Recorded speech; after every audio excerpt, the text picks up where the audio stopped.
bought that house for almost nothing. It was being sold in a hurry, and my wife kept hinting that there had to be a catch. But the inspection showed nothing.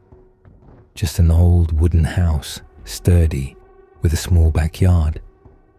The neighbors only shrugged when we tried to ask about the previous owners and changed the subject every time. We spent the whole winter fixing the place up, and when spring came, we decided to expand the garden into the spot where an old shed and a tiny bathhouse once stood.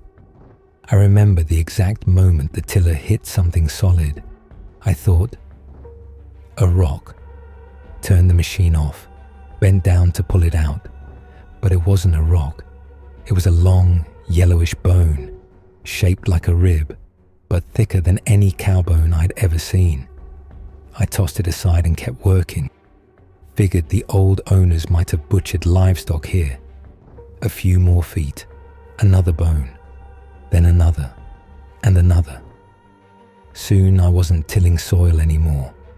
I was pushing through layers of bones. They came up in whole sheets, ribs, vertebrae, skulls, long tubular bones.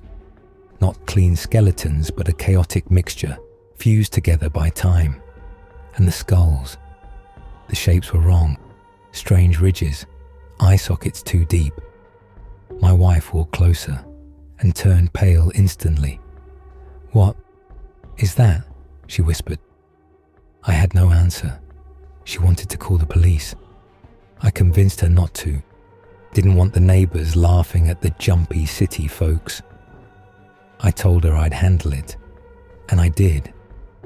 I carried all the bones to the ravine behind our yard, dumped them in, covered them with old boards, dry grass, whatever trash we'd collected over winter, and tried to forget. But forgetting didn't work. That very night, all of us, me, my wife, the kids, started sleeping horribly.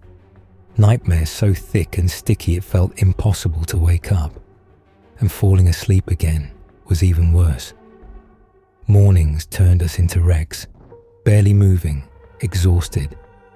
Even the kids walked around like drained batteries. One night, after another suffocating dream, I stepped onto the porch to smoke. I stood facing the freshly tilled patch, dawn just beginning on that side, and I kept thinking, what happened here before we moved in? Neighbors wouldn't say a word, and we had disturbed something. My wife came out, asked what I was thinking about. I told her, and then she said, "Let's go back to the city. The apartment's still ours. We can just take down the listing." I didn't hesitate. I agreed instantly. We packed the same day, stayed overnight at a highway motel.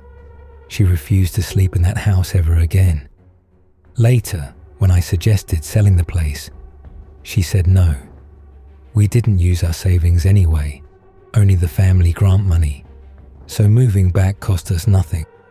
But it is strange. Why keep a house we'll never ever live in again?